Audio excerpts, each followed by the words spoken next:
यह एक असल कहानी है, अपने ससुर से बच्चा मांगना। पापा कृपया मुझे गर्भ धारण करने में मदद करें। प्रिया अपने बड़े लेकिन ठंडे बेडरूम में बैठी थी। उसकी आंखें उस शानदार शादी के बिस्तर पर टिकी थीं, जिसे उसने और विक्रम ने पिछले 5 सालों से साझा किया था।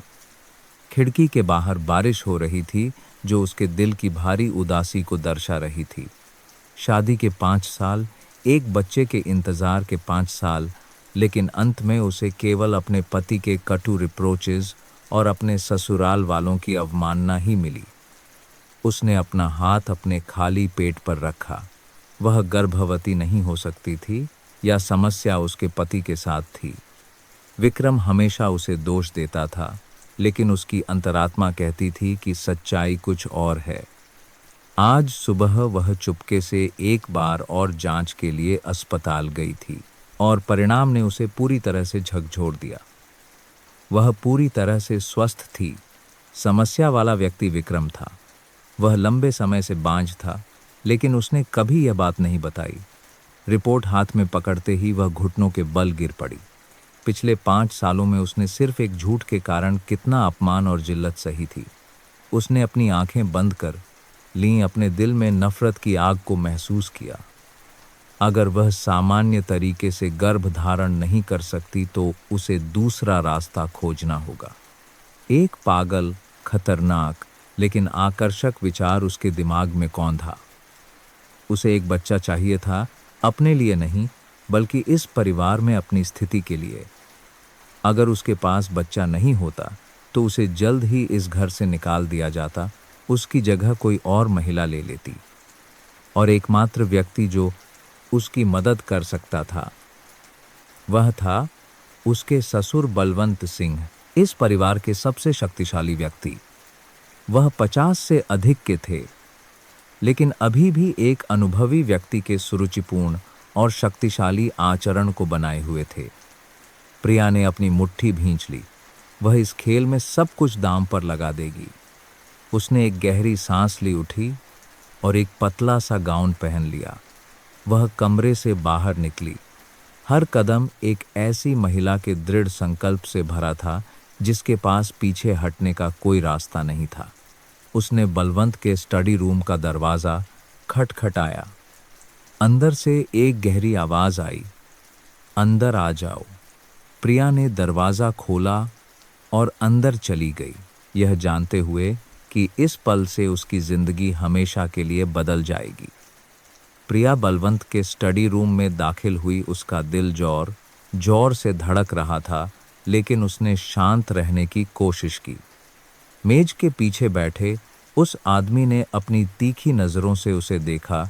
जब उसने दरवाज़ा बंद किया, कमरे में माहौल घुटन भरा हो गया, और वह जानती थी कि वह अब पीछे नहीं हट सकती। बलवंत अपनी कुर्सी पर पीछे झुके अपने शराब का गिलास मेज पर रखा और उसे जिज्ञासा से देखा। इतनी देर रात तुम मुझसे क्या चाहती हो? बेटी प्रिया ने एक गहरी सांस ली और पास आई।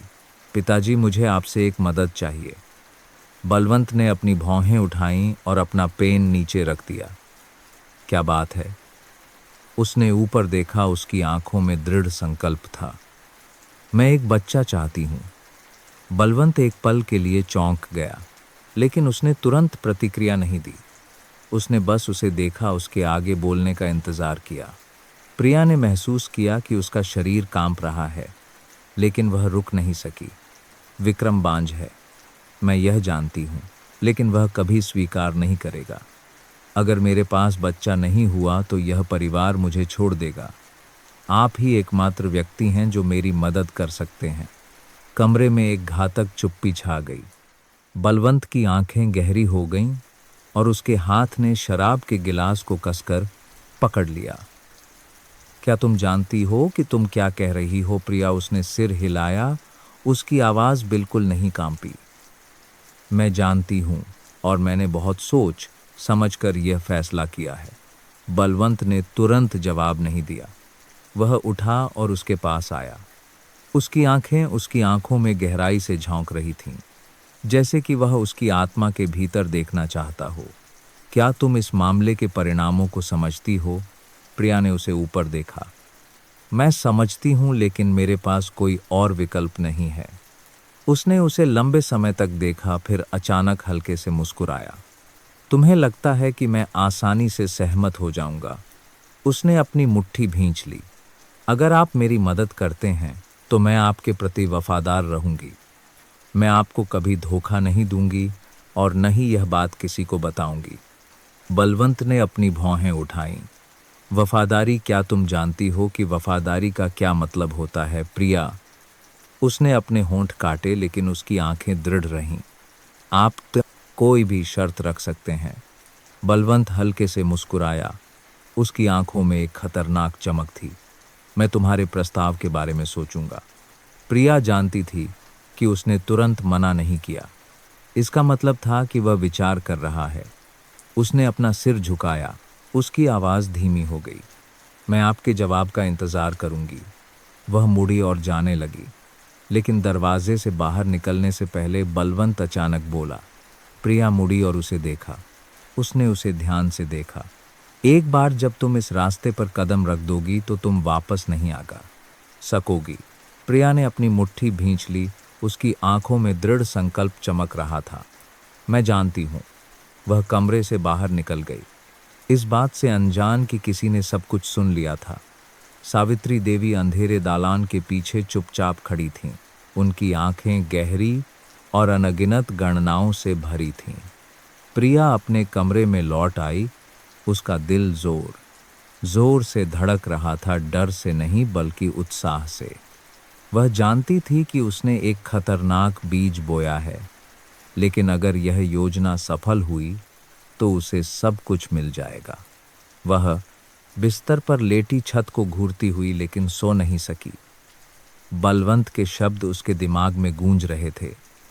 एक बार जब तुम इस रास्ते पर कदम रख दोगी तो तुम वापस नहीं आ सकोगी।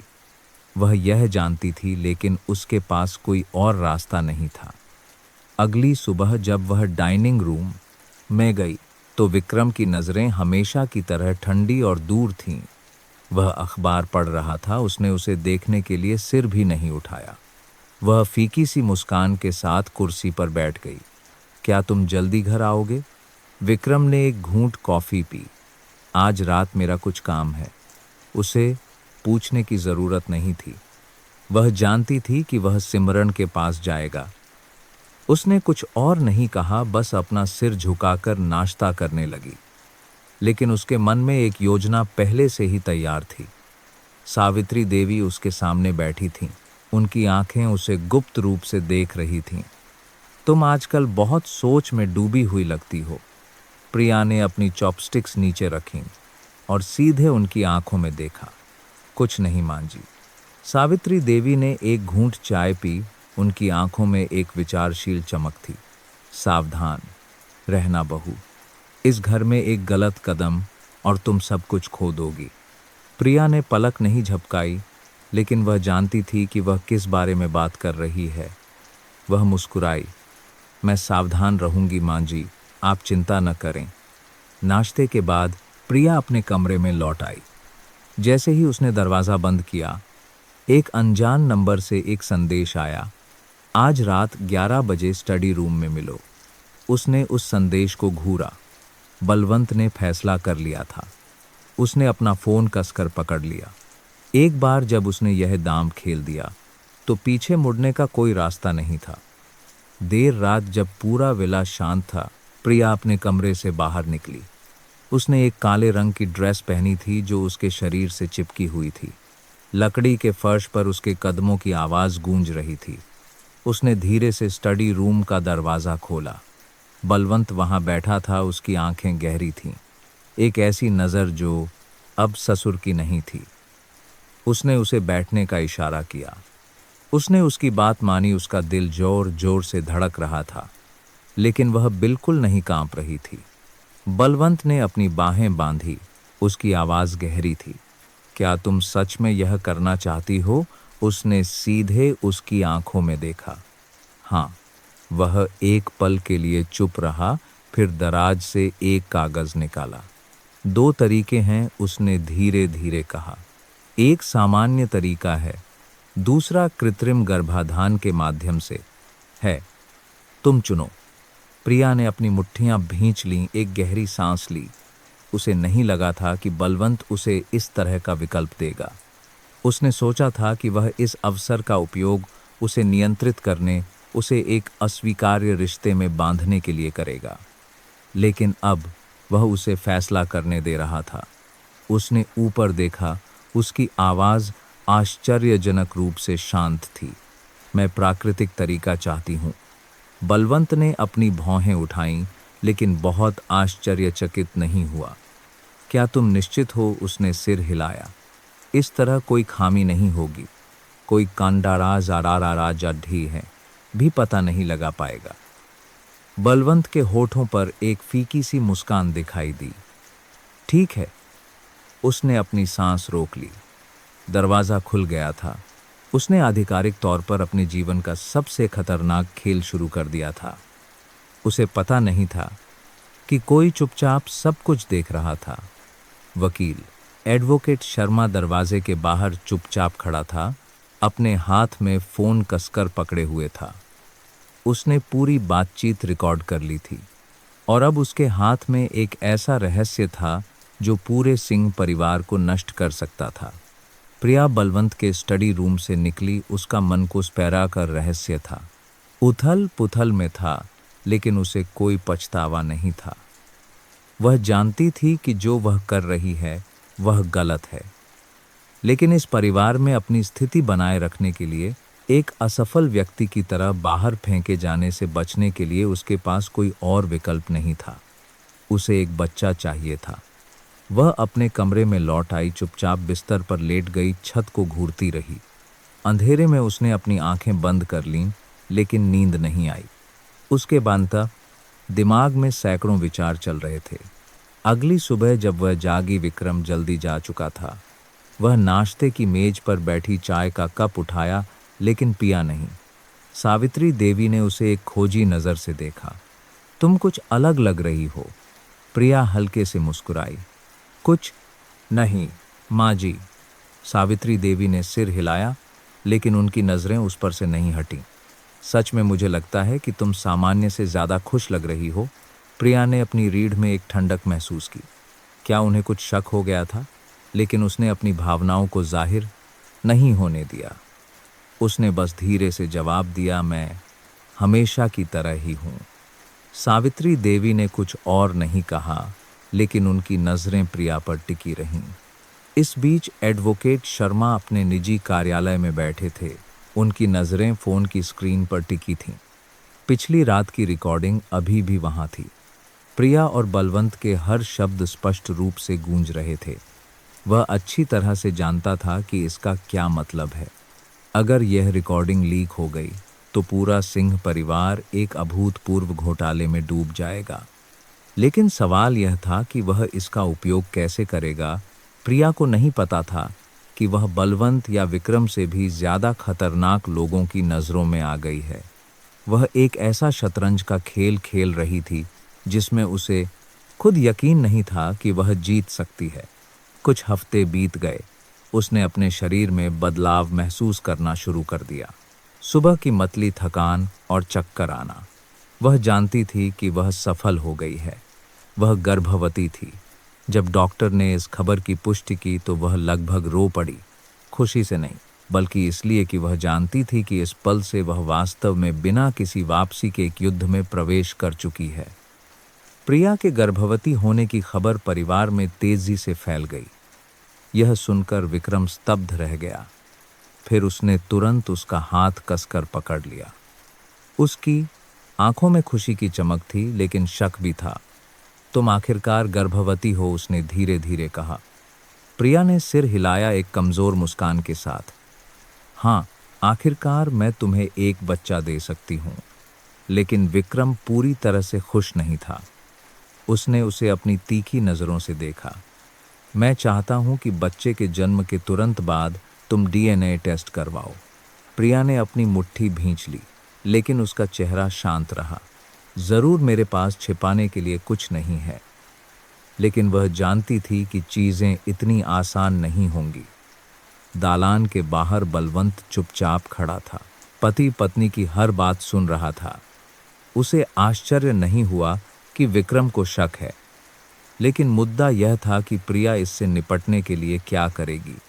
बलवंत एक फीकी सी मुस्कान के साथ चला गया।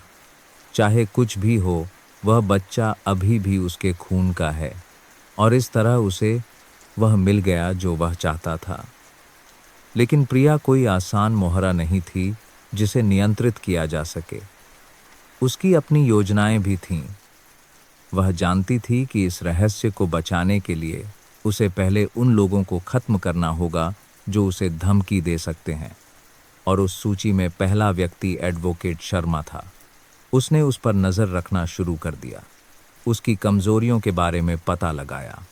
वह जानती थी कि वह बलवंत के प्रति पूरी तरह से वफादार नहीं है। अगर कोई चीज़ उसे खरीद सकती थी तो वह उसे ढूंढ निकालेगी, लेकिन उसे नहीं पता था कि शर्मा भी उस पर नज़र रख रहा है। प्रिया क्लिनिक से बाहर निकली। उसका हाथ अनजाने में उसके पेट पर था। गर्भवती होने की भावना ने उसे उत्साहित और चिंतित दोनों कर दिया। यह उसका बच्चा था, इस परिवार में अपनी स्थिति की रक्षा के लिए उसका सबसे शक्तिशाली हथियार। लेकिन यही बच्चा उसे एक ऐसे भयंकर युद्ध में धकेल देगा जिसकी उसने कभी कल्पना भी नहीं की थी। जब वह सिंह विला लौटी तो उसने महसूस किया कि घर का माहौल बदल गया है। नौकर उसे अलग नज़रों से देख रहे थे, सम्मान और सावधानी दोनों के साथ। प्रिया अच्छी तरह से जानती थी कि जब से उसके गर्भवती होने की खबर फैली है, इस घर में उसका दर्जा पूरी तरह से बदल गया है। विक्रम उसकी ज़्यादा परवाह करने लगा था, लेकिन यह परवाह प्यार से नहीं बल्कि डर से पैदा हुई थी। वह पिता नहीं बन सकता था, लेकिन अब उसकी पत्नी गर्भवती थी। इससे उसे पहले से कहीं ज़्यादा शक होने लगा था। सावित्री देवी ने एक नबलुडाटिल का रवैया बनाए रखा। उन्होंने न तो बधाई दी और न ही कोई आपत्ति जताई, लेकिन जब भी वह प्रिया को देखती थीं तो उनकी आंखों में एक परखा हुआ भाव होता था। प्रिया जानती थी कि वह अभी भी उस पर पूरी तरह से भरोसा नहीं करती हैं, लेकिन यह महत्वपूर्ण नहीं था। इस समय सबसे महत्वपूर्ण व्यक्ति शर्मा था, बलवंत का निजी वकील, जिसके पास एक बहुत बड़ा रहस्य था। अगर उसने इसे उजागर करने का फैसला किया तो सब कुछ तुरंत ढह जाएगा। प्रिया ऐसा नहीं होने दे सकती थी। उस रात उसने शर्मा से एक शांत बार में मिलने की व्यवस्था की। जब वह अंदर आया तो उसकी आंखों में सतर्कता छिपी नहीं थी। प्रिया ने अपना गिलास उठाया और मुस्कुराई। आप तनाव में लग रहे हैं। शर्मा बैठ गया, अपनी बाहें छाती पर बांध लीं। कुछ नहीं, मैं बस उत्सुक हूं कि सिंह परिवार की बहू ने मुझे व्यक्तिगत रूप से यहाँ क्यों बुलाया है। प्रिया ने अपना शराब का गिलास नीचे रखा और उसे घूर कर देखा। मैं जानती हूं कि आपके पास रिकॉर्डिंग है। शर्मा बिल्कुल भी आश्चर्यचकित नहीं हुआ। उसने होंठ सिकोड़े। तुम बहुत होशियार हो। वह आगे झुकी, उसकी आवाज़ गहरी हो गई। तुम्हें कितना चाहिए? शर्मा हंसा और अपना सिर हिलाया। तुम्हें लगता है कि मुझे पैसे की ज़रूरत है? प्रिया ने अपना गिलास कसकर पकड़ लिया। तो तुम क्या चाहते हो? उसने उसे लंबे समय तक देखा, फिर धीरे धीरे कहा, मैं जानना चाहता हूं कि तुमने इस मामले में अपनी पूरी जिंदगी दांव पर लगाने की हिम्मत क्यों की। वह फीकी सी हंसी।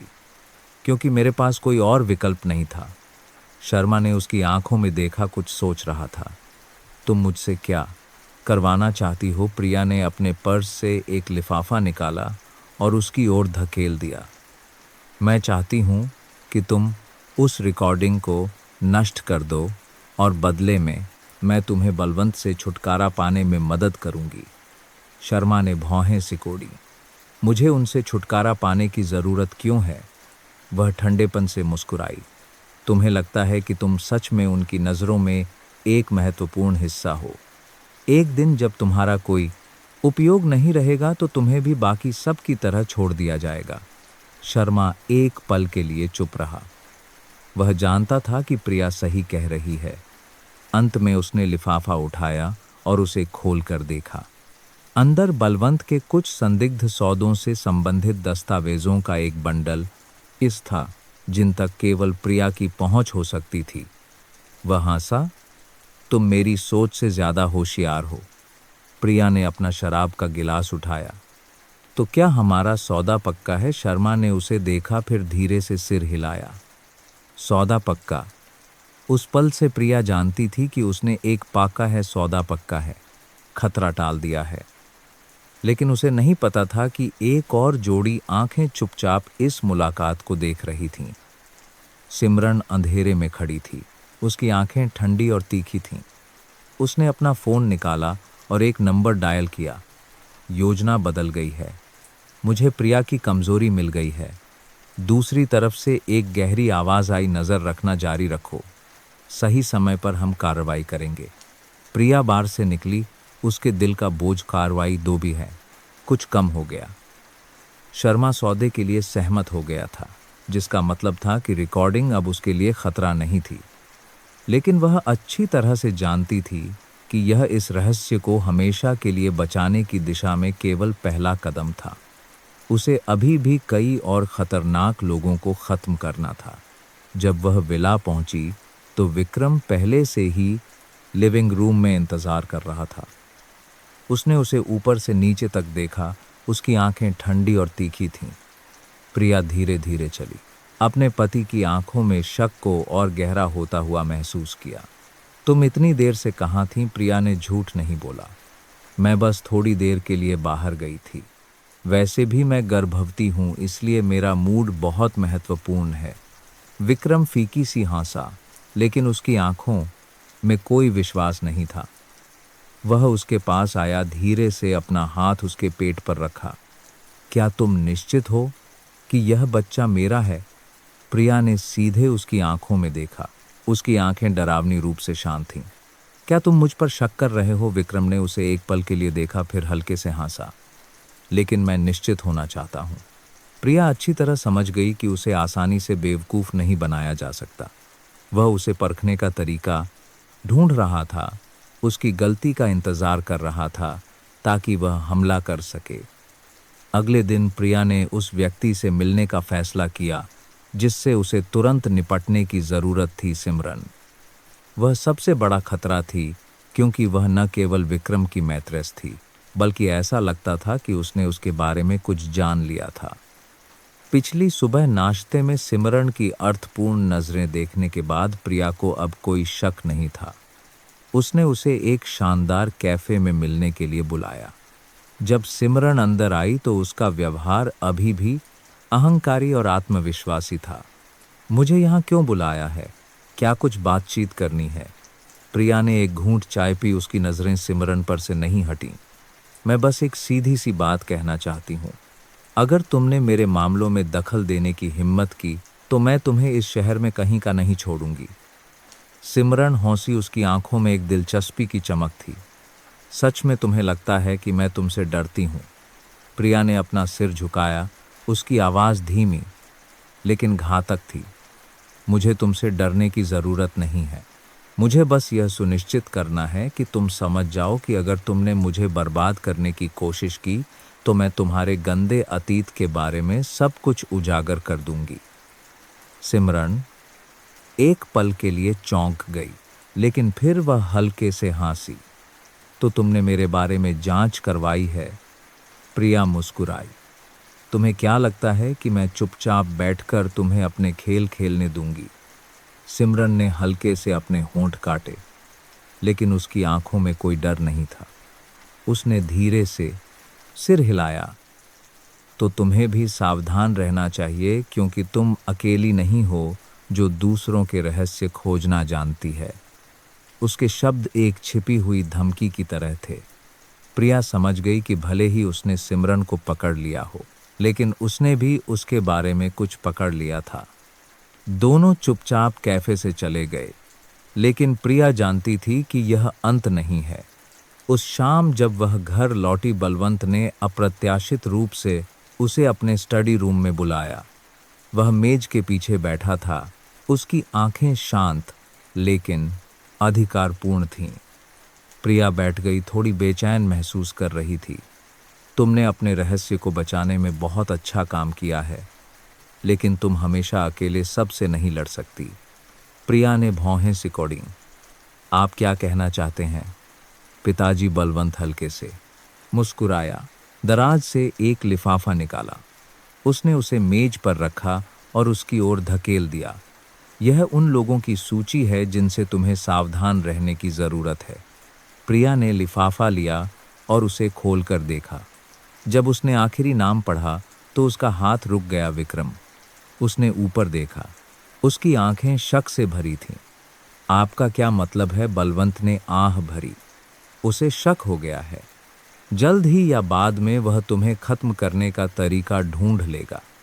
प्रिया ने पूरे शरीर में एक ठंडक महसूस की। वह जानती थी कि उसका पति उससे प्यार नहीं करता, लेकिन उसने कभी नहीं सोचा था कि वह अपनी ही पत्नी के खिलाफ हाथ उठाएगा। उसने अपनी मुट्ठी भींच ली। तो आप मुझसे क्या करवाना चाहते हैं? बलवंत ने उसे लंबे समय तक देखा, फिर धीरे धीरे कहा, तैयार रहो, क्योंकि एक दिन ऐसा आ सकता है जब तुम्हें उसका धीरे धीरे कहा तैयार रहो सामना उस तरीके से करना पड़ेगा जिसकी तुमने उम्मीद नहीं की होगी। प्रिया ने एक गहरी सांस ली। वह जानती थी कि यह लड़ाई अभी भी लंबी है। उसने एक ऐसे शतरंज के खेल में प्रवेश किया था जहां पीछे हटने का कोई रास्ता नहीं था, और अब उसका अपना पति भी उसका दुश्मन बन सकता था। प्रिया अपने कमरे में लौट आई। उसका दिमाग उलझन में था। बलवंत के हर शब्द उसके दिमाग में गूंज रहे थे। विक्रम को शक था और वह चुप नहीं बैठेगा। वह जानती थी कि उसका पति कैसा है।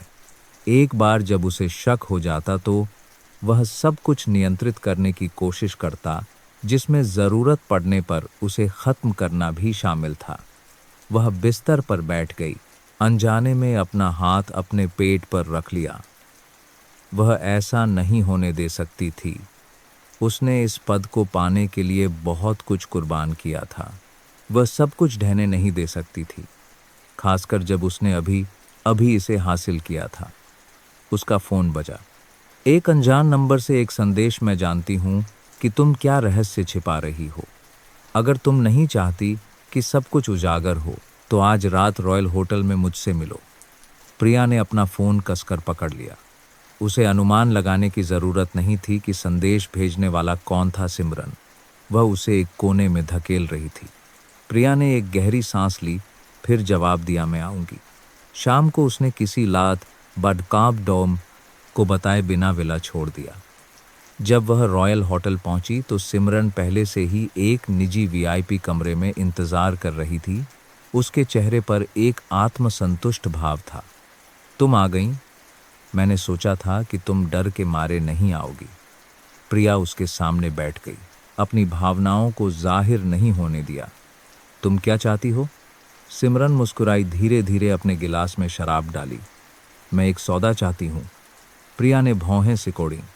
किस तरह का सौदा? सिमरन ने अपना शराब का गिलास मेज पर रखा। उसकी आंखें तीखी हो गईं। मुझे तुम्हारी जगह चाहिए। मैं सिंह परिवार की आधिकारिक बहू बनना चाहती हूँ। प्रिया फीकी सी हंसी। तुम सपने देख रही हो। सिमरन ने अपना सिर झुकाया। उसकी आंखों में एक दिलचस्पी की चमक थी। तुम्हें ऐसा लगता है? मेरे पास एक बहुत ही दिलचस्प वीडियो है। उसने अपना फोन निकाला और एक वीडियो चलाया। जब प्रिया ने स्क्रीन पर देखा तो उसका चेहरा पीला पड़ गया। वीडियो में वह बलवंत के स्टडी रूम में बैठी थी। उसके हर शब्द स्पष्ट रूप से गूंज रहे थे। मैं एक बच्चा चाहती हूँ। अगर आप मेरी मदद करते हैं तो मैं आपके प्रति वफादार रहूंगी। सब कुछ रिकॉर्ड हो गया था। सिमरन ने वीडियो बंद कर दिया, फिर मुस्कुराई। देखा, अगर मैं यह वीडियो विक्रम को भेज दूं तो तुम्हें क्या लगता है क्या होगा? प्रिया ने अपनी मुट्ठी भींच ली, लेकिन उसकी आवाज शांत रही। तुम क्या चाहती हो? सिमरन कुर्सी पर पीछे झुकी। उसकी आवाज धीमी लेकिन खतरनाक थी। बहुत आसान है। तुम सिंह परिवार छोड़ दो और मेरे लिए जगह बनाओ। अगर तुम सहमत हो तो मैं इस रहस्य को हमेशा के लिए रखूंगी। प्रिया हल्के से मुस्कुराई, लेकिन उसके मन में गणना चल रही थी। सिमरन को लगा कि वह जीत गई है। लेकिन उसे नहीं पता था कि प्रिया को इतनी आसानी से धमकाया नहीं जा सकता। उसने धीरे धीरे एक गिलास शराब डाली, उसे सिमरन के सामने उठाया। जानती हो, मैं तुम्हारे आत्मविश्वास की बहुत प्रशंसा करती हूँ, लेकिन तुम एक बात भूल गई। सिमरन ने भौहें सिकोड़ी। क्या? प्रिया मुस्कुराई। उसकी आवाज़ हवा की तरह हल्की थी। जो व्यक्ति पहले रहस्य का पता लगाता है, ज़रूरी नहीं कि वह विजेता हो, लेकिन जो आखिरी तक जीवित रहता है वही सब कुछ नियंत्रित करता है। सिमरन ने पलकें झपकाईं, लेकिन फिर वह हंस पड़ी। क्या तुम मुझे धमका रही हो? प्रिया ने एक घूंट शराब पी, फिर गिलास नीचे रख दिया। नहीं, मैं बस तुम्हें याद दिला रही हूं कि यह खेल अभी खत्म नहीं हुआ है। वह उठी, उसकी आंखें दृढ़ थीं। तुम वह वीडियो रख सकती हो, लेकिन मैं तुम्हें चेतावनी देती हूं, अगर तुमने इसे लीक करने की हिम्मत की तो तुम सबसे पहले नष्ट हो जाओगी। सिमरन अकड़ गई, लेकिन उसने कुछ नहीं कहा। प्रिया कमरे से बाहर निकल गई। उसका दिल बेचैन था। वह जानती थी कि आगे क्या होने वाला है। यह लड़ाई अभी खत्म नहीं हो सकती थी, और अगर वह जीवित रहना चाहती थी तो उसे पहले हमला करना होगा। उसने अपना फ़ोन निकाला और एक नंबर डायल किया। मुझे तुम्हारी मदद की ज़रूरत है। दूसरी तरफ से एडवोकेट शर्मा की गहरी आवाज़ आई। क्या बात है? प्रिया ने रात के अंधेरे में देखा। उसकी आवाज़ ठंडी थी। मुझे चाहिए कि वह गायब हो जाए। शर्मा एक पल के लिए चुप रहा। वह आश्चर्यचकित नहीं था, लेकिन वह तुरंत सहमत भी नहीं हुआ। क्या तुम निश्चित हो? प्रिया ने अपना फ़ोन कसकर पकड़ लिया। उसकी आवाज़ दृढ़ थी। अगर मैं पहले हमला नहीं करती तो वह मुझे बर्बाद कर देगी। शर्मा ने आह भरी, लेकिन उसकी आवाज़ में कोई आपत्ति नहीं थी। मैं समझता हूँ, लेकिन क्या तुम जानती हो कि अगर तुमने सिमरन पर हाथ उठाया तो तुम्हारे पास पीछे हटने का कोई रास्ता नहीं बचेगा? प्रिया फीकी सी हंसी। मैंने कभी पीछे हटने का इरादा नहीं किया। शर्मा एक और पल के लिए चुप रहा, फिर धीरे धीरे कहा, मैं इसका ध्यान रखूंगा, लेकिन तुम्हें परिणामों के लिए तैयार रहना होगा। प्रिया ने अपनी आंखें बंद कर लीं और एक गहरी सांस ली। मैं तैयार हूँ। उसने फ़ोन काट दिया। उसका मन उथल पुथल में था, लेकिन हिचकिचाने का समय नहीं था। अगली सुबह सिमरन के एक अप्रत्याशित कार दुर्घटना का शिकार होने की खबर फैल गई। काम पर जाते समय उसे एक कार ने टक्कर मार दी थी। उसकी हालत गंभीर थी और उसे आपातकालीन कक्ष में ले जाया गया। प्रिया ने अपने फ़ोन पर खबर पढ़ी। उसका दिल बेचैन हो गया। उसे नहीं पता था कि शर्मा ने क्या किया था, लेकिन अंतिम परिणाम यह था कि सिमरन को खेल से बाहर कर दिया गया था। अस्पताल में विक्रम घबराहट में दौड़ा। सिमरन को बिस्तर पर देखकर उसकी आंखें दहशत से भर गईं। उसे गंभीर चोटें आई थीं और वह कोमा में थी। डॉक्टर ने कहा कि यह निश्चित नहीं है कि वह कभी होश में आएगी या नहीं। विक्रम ने उसका हाथ कसकर पकड़ लिया। उसकी आंखें गहरी हो गईं। यह किसने किया? वह मुड़ा। उसकी आंखों में एक घातक भाव था। उसे विश्वास नहीं था कि यह सिर्फ एक दुर्घटना थी। वह जानता था कि कोई उसे चोट पहुंचाना चाहता था, और पहला व्यक्ति जिस पर उसे शक हुआ वह प्रिया थी। उस शाम जब प्रिया विला लौटी तो उसने उम्मीद नहीं की थी कि विक्रम कमरे में उसका इंतजार कर रहा होगा। वह वहां खड़ा था। उसके हाथ उसकी जेब में थे। उसकी आंखें बर्फीली ठंडी थीं।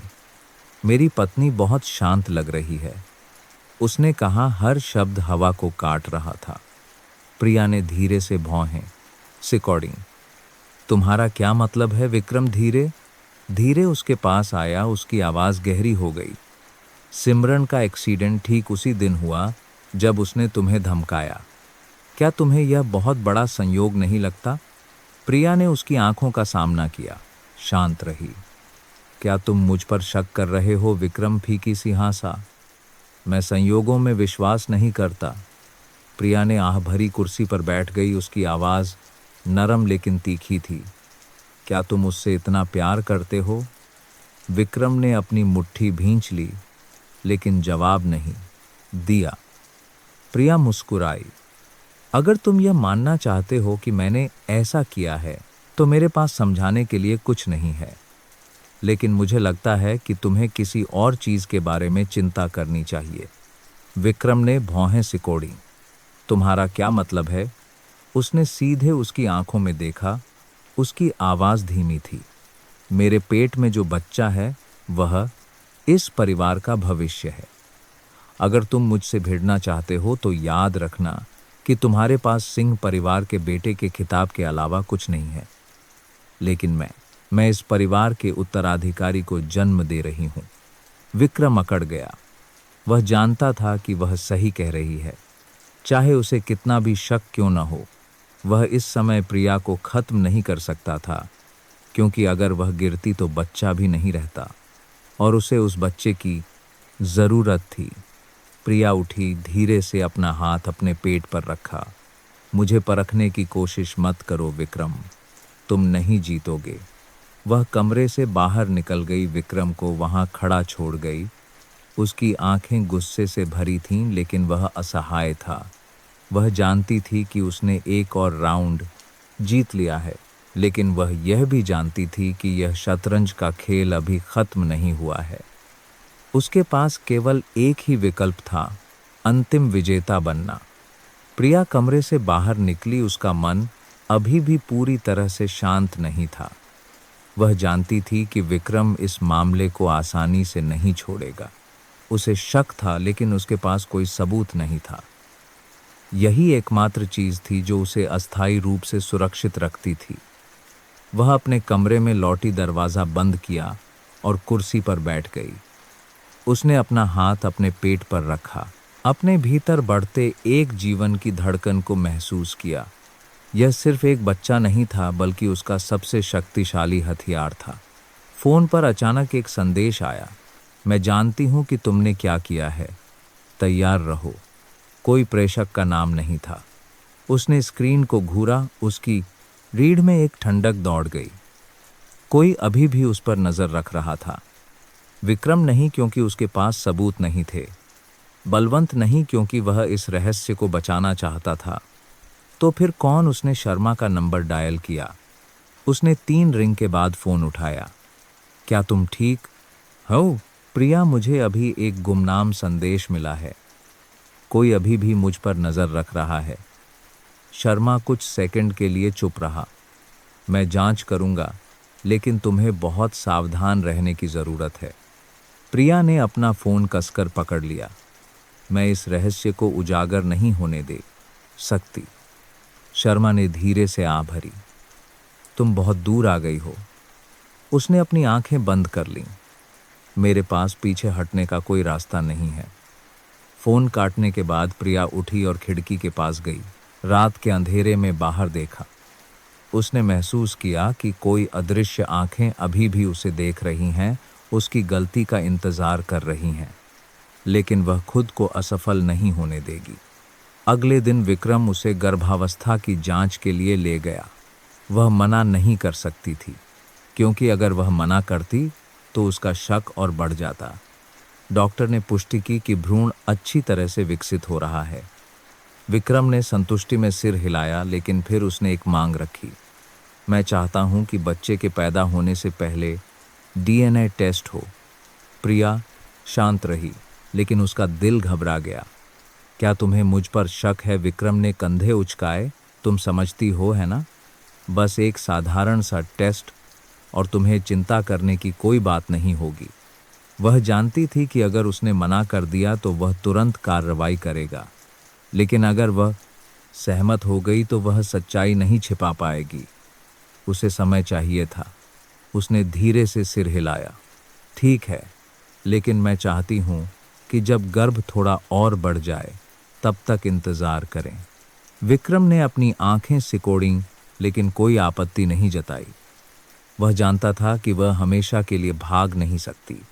विला लौटने पर प्रिया ने तुरंत बलवंत से संपर्क किया। हमें एक समस्या है। वह एक पल के लिए चुप रहा। विक्रम डीएनए टेस्ट चाहता है। उसने सिर हिलाया। बलवंत एक पल के लिए सोचा, फिर धीरे धीरे कहा, मैं इसका ध्यान रखूंगा। प्रिया ने नहीं पूछा कि वह क्या करने जा रहा है। वह जानती थी कि बलवंत के पास हमेशा अपने तरीके होते हैं, लेकिन उसने उम्मीद नहीं की थी कि उसका तरीका इतना क्रूर होगा। 2 दिन बाद एक दुर्घटना हुई। जिस प्रयोगशाला में विक्रम परीक्षण करवाने की योजना बना रहा था वह जल गई। सभी रिकॉर्ड नष्ट हो गए। किसी को कारण नहीं पता था। विक्रम गुस्से में था, लेकिन किसी पर शक करने का कोई सबूत नहीं था। प्रिया जानती थी कि यह बलवंत का उसे बचाने का तरीका था, लेकिन साथ ही वह समझ गई कि वह इस खेल में बहुत गहराई तक जा चुकी है। वह अब बाहर नहीं निकल सकती थी। वह केवल आगे बढ़ सकती थी जब तक कि वह अंतिम विजेता नहीं बन जाती। प्रिया कुर्सी पर बैठी, फोन की स्क्रीन पर प्रयोगशाला में आग लगने की खबर देख रही थी। सब कुछ बहुत जल्दी बहुत तरह हुआ, कोई निशान नहीं छोड़ा जिससे बलवंत का पता लगाया जा सके। वह जानती थी कि उसने कार्रवाई की है और इसका मतलब था कि वह इस रहस्य को बचाने के लिए कुछ भी करने को तैयार है। विक्रम गुस्से में था, लेकिन कुछ नहीं कर सकता था। उसने दूसरी प्रयोगशाला खोजने की कोशिश की, लेकिन परिणाम वही रहा। जल्द ही कोई भी प्रयोगशाला परीक्षण नहीं कर सकती थी। वह अस्थायी रूप से सुरक्षित थी, लेकिन केवल अस्थायी रूप से। सावित्री देवी ने उसके प्रति अपना रवैया बदलना शुरू कर दिया। उनके शब्द और नज़रें तीखी और अप्रत्याशित हो गईं। प्रिया ने इस महिला के मन में बढ़ते संदेह को महसूस किया। एक शाम जब प्रिया सोने की तैयारी कर रही थी, सावित्री देवी अप्रत्याशित रूप से उसके कमरे में आईं। बहू, मुझे तुमसे कुछ बात करनी है। प्रिया ने धीरे से सिर हिलाया, उन्हें बैठने के लिए आमंत्रित किया। सावित्री देवी ने उसे लंबे समय तक देखा, फिर बोली, मुझे तुम्हारे गर्भवती होने पर कोई आपत्ति नहीं है, लेकिन मैं चाहती हूं कि तुम एक बात समझ लो। इस घर में किसी को भी बदला जा सकता है। प्रिया ने भौहें सिकोड़ी। आप क्या कहना चाहती हैं? माँ जी, सावित्री देवी फीकी सी हंसी। तुम्हें लगता है कि मुझे कुछ नहीं पता। तुम्हें लगता है कि चीज़ें बस ऐसे ही चलती रहेंगी। प्रिया का दिल डूब गया। सावित्री देवी ने धीरे धीरे कहा, बस एक गलत कदम और तुम सब कुछ खो दोगी। ध्यान से सोचो, क्योंकि कोई भी तुम्हें हमेशा के लिए नहीं बचा सकता। प्रिया ने अपनी मुट्ठी भींच ली, लेकिन बाहर से शांत रही। मैं समझती हूँ कि आप क्या कहना चाहती हैं माँ जी, लेकिन मुझे लगता है कि आप यह भी जानती हैं कि मैं कोई ऐसी व्यक्ति नहीं हूँ जिसे आसानी से बदला जा सके। सावित्री देवी ने उसे अपनी ठंडी आंखों से देखा। तो देखते हैं कि तुम इस पद को कब तक बनाए रख सकती हो। वह उठी और कमरे से बाहर निकल गई। प्रिया को वहां बैठा छोड़ गई। उसके दिल में एक अजीब सी बेचैनी बढ़ रही थी। सावित्री देवी कुछ जानती थीं और वह चुप नहीं रहेंगी। अगली सुबह प्रिया को एक अनजान नंबर से एक फ़ोन आया। तुम्हें ज़्यादा सावधान रहना चाहिए। हर कोई तुम्हारी तरफ नहीं है। आवाज़ गहरी और अपरिचित थी, लेकिन इसमें एक स्पष्ट खतरा था। वह अकड़ गई। कौन उस पर नज़र रख रहा है? उसने तुरंत शर्मा को फ़ोन किया। क्या तुमने पता लगाया कि मुझे संदेश कौन भेज रहा था? वह कुछ सेकंड की चुप्पी के बाद बोला, नहीं, लेकिन एक व्यक्ति तुम्हारे बारे में सब कुछ खोदने की कोशिश कर रहा है। कौन? वह एक पल के लिए हिचकिचाया, फिर कहा, श्रीमती सावित्री। प्रिया ने अपना फ़ोन कसकर पकड़ लिया। उसकी सांस उसे निशाना बना रही थी। वह जानती थी कि वह उसे जारी नहीं रखने दे सकती। उसे पहले हमला करना होगा। उस रात वह बलवंत से मिलने गई। वह हमेशा की तरह शांत होकर अपने स्टडी डेस्क के पीछे बैठा था। मुझे कुछ कहना है। बलवंत ने उसे बिना किसी आश्चर्य के देखा। मैं सुन रहा हूँ। सावित्री शक कर रही हैं। वह सब कुछ उजागर करने की कोशिश कर रही हैं। बलवंत एक पल के लिए चुप रहा, फिर वह फीकी सी हंसा। तो तुम क्या करना चाहती हो? प्रिया ने उसे देखा। उसकी आंखों में एक ठंडक चमक रही थी। उन्हें रास्ते से हटाना है। बलवंत ने अपना सिर थोड़ा झुकाया, उसे देख रहा था। क्या तुम निश्चित हो? उसने सिर हिलाया। नहीं तो मैं पहले हट जाऊंगी। बलवंत एक पल के लिए चुप रहा, फिर धीरे से सिर हिलाया। मैं व्यवस्था कर दूंगा। प्रिया जानती थी कि एक बार जब वह सहमत हो गया तो सावित्री अब कोई खतरा नहीं रहेंगी। अगर उसने सब कुछ दांव पर लगाने की हिम्मत की है तो उसे विजेता बनना होगा। उस रात सावित्री देवी को अचानक दिल का दौरा पड़ा। डॉक्टर को बुलाया गया, लेकिन बहुत देर हो चुकी थी। सावित्री देवी की सिंह विला में ही मृत्यु हो गई। घर के लोग चौंक गए, लेकिन किसी को शक नहीं हुआ। सबने सोचा कि यह एक बुजुर्ग महिला का सिर्फ एक अप्रत्याशित दिल का दौरा था, लेकिन केवल प्रिया और बलवंत ही सच्चाई जानते थे। उसने एक बड़े खतरे को खत्म कर दिया था, लेकिन वह यह भी समझ गई कि अभी भी कई और लोग होंगे जो उसे गिराना चाहेंगे। वह रुक नहीं सकती थी। उसे लड़ना जारी रखना था, जब तक कि कोई भी उसे धमकी न दे सके। सावित्री देवी का अंतिम संस्कार भव्य लेकिन उदास था। किसी ने उम्मीद नहीं की थी कि वह इतनी अचानक चली जाएंगी।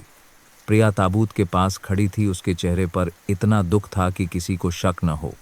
उसने अपने पेट के सामने अपनी मुट्ठी भींच ली, एक गर्भवती बहू की एक आदर्श छवि, जिसने अभी अभी अपनी सांस को खोया है। विक्रम उसके बगल में खड़ा था। उसकी नज़रें ताबूत पर टिकी थीं, लेकिन प्रिया उसकी नज़रों में ठंडक महसूस कर सकती थी। उसने कुछ नहीं कहा, लेकिन वह जानती थी कि उसे शक है। बलवंत शांत रहा। उसने न तो बहुत दुख दिखाया और न ही बहुत उदासीनता, बस एक शक्तिशाली व्यक्ति जिसने अभी अभी एक प्रियजन खोया है।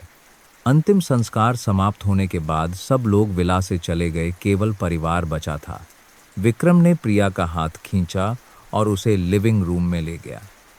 क्या तुम मुझे कुछ बताना चाहती हो? प्रिया ने उसे देखा, शांत रही। तुम्हारा क्या मतलब है? विक्रम फीकी सी हंसा। मेरी माँ की अचानक मृत्यु हो गई, ठीक उसी समय जब वह तुम्हारे बारे में जांच करने की कोशिश कर रही थीं। क्या तुम्हें यह बहुत बड़ा संयोग नहीं लगता?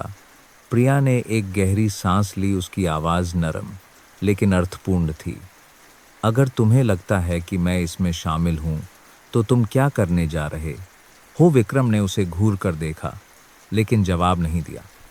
वह जानता था कि उसके पास कोई सबूत नहीं है, लेकिन प्रिया यह भी जानती थी कि वह यहीं नहीं रुकेगा। उस रात वह अपने कमरे में बैठी, आईने में देख रही थी। प्रतिबिंब एक ऐसी महिला का था जिसके पास पीछे हटने का कोई रास्ता नहीं था। उसका फोन बजा। एक अनजान नंबर से एक संदेश। वह चुप नहीं बैठेगा। सावधान रहना।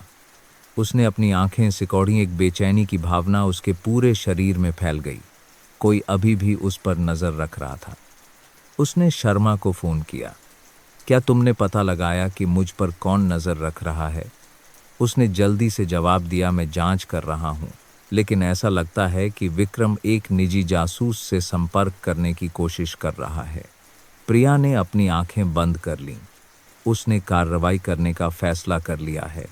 उसने एक गहरी सांस ली और खुद को शांत किया। मैं चाहती हूं कि तुम इस मामले को संभालो, इससे पहले कि वह कुछ भी ढूंढ सके। शर्मा एक पल के लिए चुप रहा, फिर बोला, मैं इसका ध्यान रखूंगा, लेकिन याद रखना तुम जितना आगे बढ़ोगी वापस आना उतना ही मुश्किल होगा। प्रिया फीकी सी हंसी। मेरा कभी वापस आने का इरादा नहीं था। उसने फ़ोन काट दिया। उसका मन शांत हो गया। उसने एक एक करके हर खतरे को ख़त्म कर दिया था। सिमरन अस्पताल में थी, सावित्री जा चुकी थीं। अब केवल एक ही व्यक्ति उसके रास्ते में खड़ा था, विक्रम। अगर वह उसे ख़त्म करने की कोशिश करता रहा तो उसे पहले हमला करना होगा। एक हफ्ते बाद विक्रम को एक गुमनाम ईमेल मिला।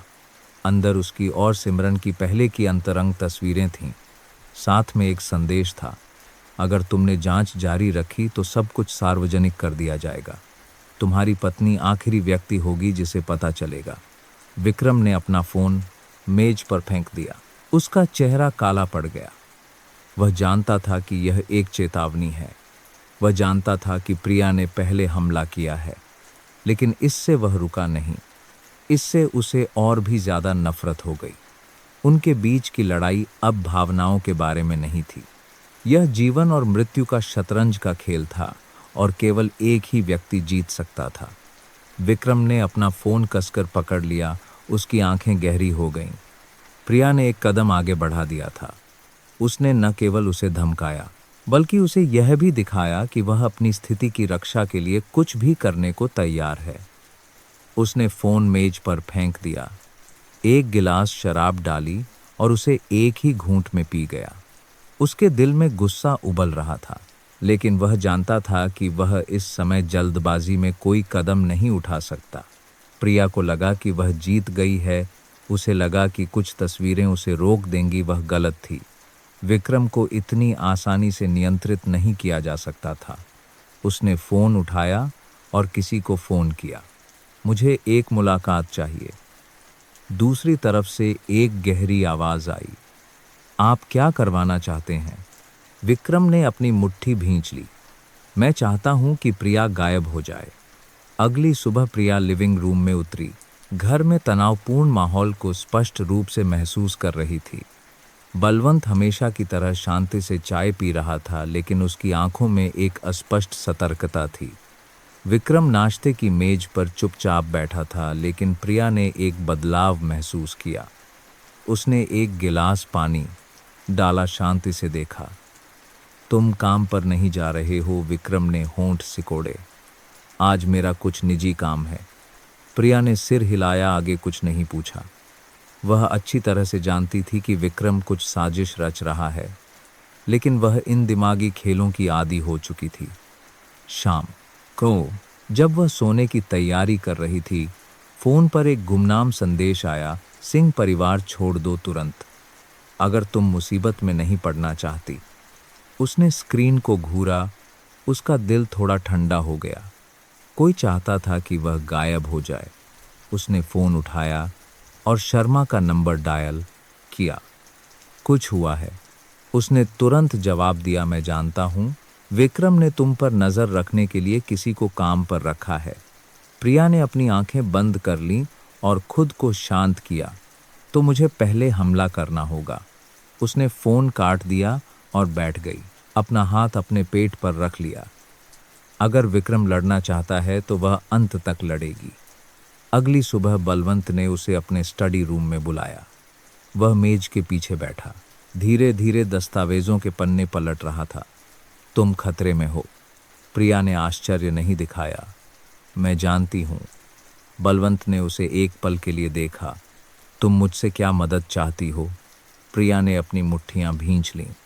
मैं चाहती हूं कि विक्रम के पास फिर कभी हमला करने का मौका न हो। बलवंत ने होंठ सिकोड़े। तुम्हें अपने पति को कुर्बान करने में कोई आपत्ति नहीं है? प्रिया फीकी सी हंसी। वह बहुत पहले ही मेरा पति नहीं रहा। बलवंत एक पल के लिए चुप रहा, फिर सिर हिलाया।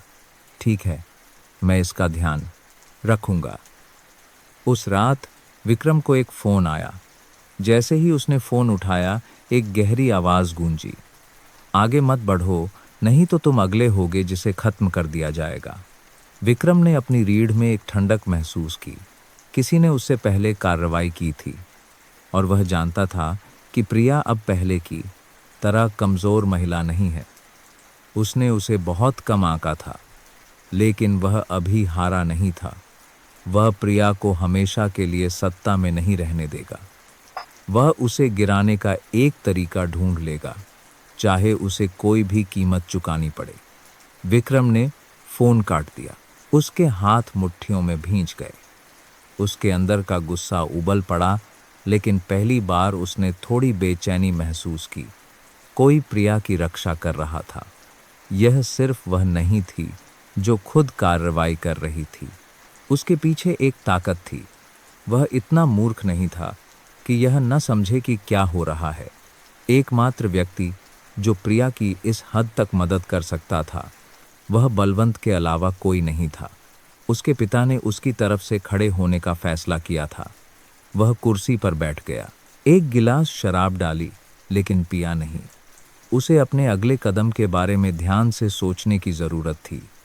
अगर वह सीधे टकराव में रहा तो उसे केवल हार मिलेगी, लेकिन अगर वह खेल को पलट दे, अगर वह प्रिया की कमज़ोरी ढूंढ ले, तो उसके पास एक मौका होगा। अगले दिन प्रिया को प्रसूति विशेषज्ञ से एक अपॉइंटमेंट मिला। वह अस्पताल गई, लोगों की आंखों में अपने लिए सम्मान को स्पष्ट रूप से महसूस कर रही थी। अब वह सिंह परिवार में एक फीकी सी पत्नी नहीं थी, वह उत्तराधिकारी की मां थी। डॉक्टर ने उसके अंदर आने पर हल्के से मुस्कुराया। भ्रूण बहुत अच्छी तरह से विकसित हो रहा है, कोई समस्या नहीं है, लेकिन मैं यह सुनिश्चित करने के लिए कुछ और परीक्षण करना चाहता हूं कि सब कुछ ठीक है। प्रिया ने बिना किसी दे थाप करता हाँ है 20 करता हाँ है सांप कानता हाँ है सेपाइक सा है शक के सिर हिलाया। लेकिन जब वह क्लिनिक से बाहर निकलने के लिए मुड़ी तो उसने महसूस किया कि एक नज़र उसे देख रही है। वह मुड़ी और उसकी नज़रें विक्रम से मिलीं। वह वहाँ खड़ा था, अस्पताल के दालान की दीवार से टिका हुआ उसे घूर रहा था। तुम अस्पताल आई और मुझे बताया नहीं, प्रिया ने शांत भाव बनाए रखा। मुझे नहीं लगा कि यह ज़रूरी है। विक्रम पास आया, उसकी आवाज़ धीमी थी। मैंने अभी डॉक्टर से बात की, वे भ्रूण का DNA टेस्ट करना चाहते हैं। प्रिया ने सीधे उसकी आंखों में देखा। उसका दिल तनावग्रस्त था, लेकिन उसने इसे जाहिर नहीं होने दिया। तुमने अभी तक वह बात नहीं छोड़ी, विक्रम मुस्कुराया, लेकिन उसकी आंखों में कोई गर्मजोशी नहीं थी। मुझे दोष मत दो, मैं बस सब कुछ सुनिश्चित करना चाहता हूँ। प्रिया ने एक गहरी सांस ली। ठीक है, अगर तुम चाहते हो तो मैं टेस्ट करवाऊंगी। विक्रम ने थोड़ी भौहें सिकोड़ी। उसे नहीं लगा था कि वह इतनी आसानी से सहमत हो जाएगी, लेकिन यह वह जाल भी हो सकता है जो वह बिछा रही थी। वह हल्के से हंसा। तो ठीक है, मैं व्यवस्था कर दूंगा। प्रिया मुड़ी और चली गई, लेकिन उसके मन में तेजी से गणना चल रही थी। वह परीक्षण नहीं होने दे सकती थी। उसे परिणाम बदलने का एक तरीका चाहिए था। शाम को जब वह विला लौटी तो बलवंत लिविंग रूम में इंतजार कर रहा था। उसने चुपचाप उसे देखा, फिर अपनी गहरी आवाज में कहा, विक्रम DNA टेस्ट चाहता है। प्रिया ने सिर हिलाया। मैं जानती हूँ। बलवंत ने अपना चाय का कप नीचे रखा। तो तुम क्या करने की योजना बना रही हो? वह उसके सामने बैठ गई। उसकी आंखों में कोई झिझक नहीं थी। हमें परिणामों को नियंत्रित करना होगा। बलवंत फीकी सी हंसा। तुम दिन ब दिन होशियार होती जा रही हो। उसने अपनी जेब से एक कागज निकाला। यह उस अस्पताल में काम करने वाले डॉक्टरों की सूची है। मैं उनमें से एक की व्यवस्था कर सकता हूँ ताकि परिणाम को समायोजित किया जा सके। प्रिया ने सूची ली, अपनी आंखों से उसे स्कैन किया। वह जानती थी कि वह बहुत दूर आ गई है, लेकिन कोई और रास्ता नहीं था। वह सच्चाई को उजागर नहीं होने दे सकती थी। अगले दिन जब वह अस्पताल गई तो उसने सब कुछ व्यवस्थित कर लिया था। जब परीक्षण समाप्त हो जाएगा तो परिणाम को यह साबित करने के लिए समायोजित किया जाएगा कि उसके पेट में बच्चा विक्रम का है। जब वह अस्पताल से निकली तो उसने विक्रम को बाहर खड़ा देखा। उसे शक भरी नज़रों से देख रहा था। हमें जल्द ही परिणाम मिल जाएंगे। प्रिया ने सिर हिलाया, हल्के से मुस्कुराई। मैं जानती हूँ। वह उसके पास से गुजरी। उसका मन पहले से कहीं ज़्यादा शांत था। विक्रम को शक हो सकता है, लेकिन अगर कागजात कुछ और साबित करते हैं तो वह कुछ नहीं कर सकता। उसने एक और राउंड जीत लिया था, लेकिन उसे नहीं पता था कि ठीक उसी समय कोई और भी उसे देख रहा था। सिमरन होश में आ गई थी और उसका प्रिया को अकेला छोड़ने का कोई इरादा नहीं था। सिमरन ने अस्पताल के कमरे में अपनी आंखें खोलीं। पर्दे के माध्यम से हल्की रोशनी आ रही थी। उसे अपने सिर में एक तेज दर्द महसूस हुआ, लेकिन जो हुआ था उसकी यादें धीरे धीरे वापस आने लगीं। उसे प्रिया के साथ अपनी आखिरी मुलाकात याद आई। उसकी आंखों में चुनौती भरी नजरें और फिर दुर्घटना। सिमरन को विश्वास नहीं हुआ कि यह सिर्फ एक संयोग था। उसने उठने की कोशिश की, लेकिन एक तेज दर्द उसके शरीर में दौड़ गया। उसने नीचे देखा और अपनी बांह पर पट्टी बंधी हुई पाई। एक नर्स अंदर आई और मुस्कुराई। तुम होश में आ गईं, तुम एकता इसालट। हफ्ते से ज़्यादा समय से बेहोश थीं। सिमरन ने अपनी आंखें बंद कर लीं और एक गहरी सांस ली।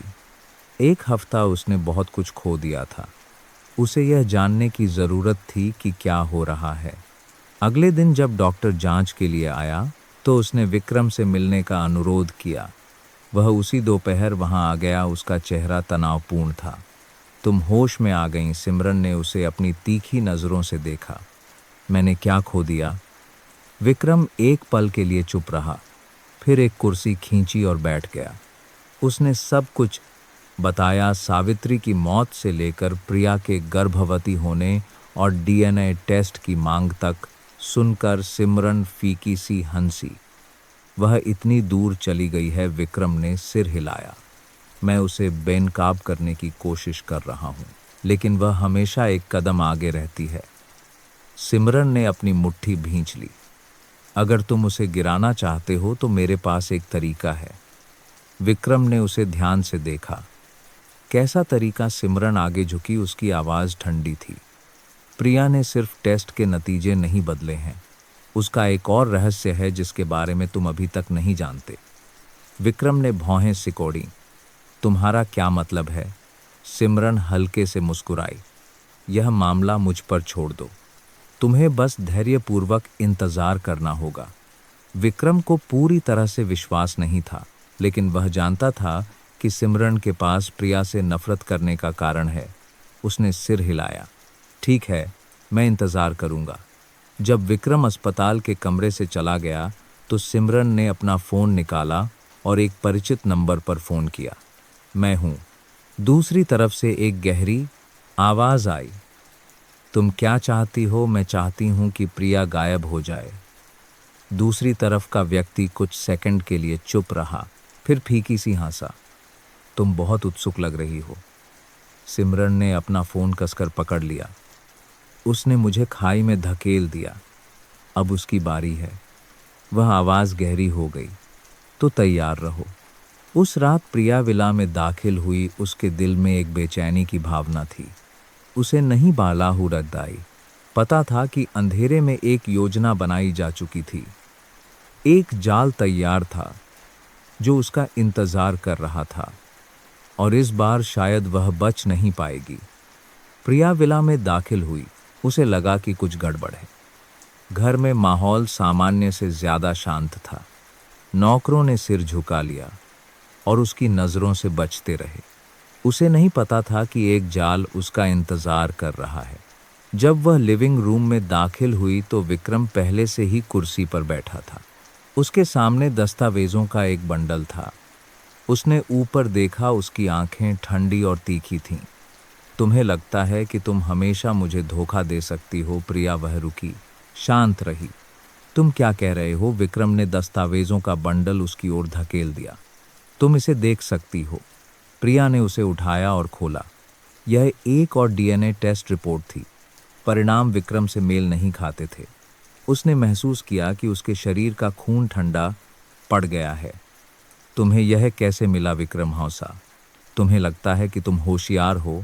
तुम्हें लगता है कि तुम सब कुछ नियंत्रित कर सकती हो। मैंने एक और जगह पर टेस्ट करवाया जहां तुम हस्तक्षेप नहीं कर सकती थी। और अब तुम्हारे पास कहने के लिए क्या है? प्रिया ने कागज को कसकर पकड़ लिया, लेकिन बाहर से शांत रही। तुम क्या चाहते हो? विक्रम उठा, धीरे धीरे उसके पास आया। मैं अब कुछ नहीं चाहता। तुमने मुझे धोखा दिया है। यह परिवार तुम्हें कभी स्वीकार नहीं करेगा। प्रिया ने उसकी आंखों में देखा, यह समझते हुए कि वह सचमुच एक कोने में धकेल दी गई है, लेकिन उसे इतनी आसानी से खत्म नहीं किया जा सकता था। उसने एक गहरी सांस ली, फिर सीधे उसकी आंखों में देखा। अगर मैं गिरती हूं तो तुम्हें क्या लगता है कि तुम इस पद को बनाए रख पाओगे? विक्रम रुक गया। प्रिया हल्के से मुस्कुराई। यह बच्चा तुम्हारा नहीं हो सकता, लेकिन यह बलवंत सिंह का असली पोता है। अगर मैं गायब हो जाती हूं तो तुम्हें क्या लगता है कि तुम्हारे पिता तुम्हें अकेला छोड़ देंगे? विक्रम ने अपनी मुट्ठी भींच ली। वह जानता था कि वह सही कह रही है। बलवंत ही एकमात्र व्यक्ति था जो खेल को बदल सकता था। प्रिया ने अपना हाथ अपने पेट पर रखा। मैं कहीं नहीं जा रही हूँ। मैं अभी भी इस बच्चे की माँ हूँ, सिंह परिवार की कानूनी उत्तराधिकारी। वह पास आई, उसकी आवाज़ गहरी हो गई। अगर तुम मुझे गिराना चाहते हो तो सब कुछ खोने के लिए तैयार रहो।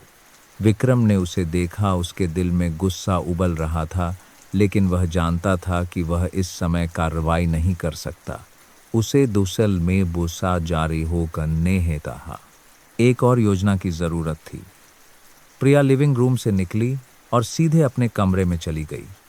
वह जानती थी कि विक्रम चुप नहीं बैठेगा, लेकिन वह यह भी जानती थी कि उसके पास एक फायदा है।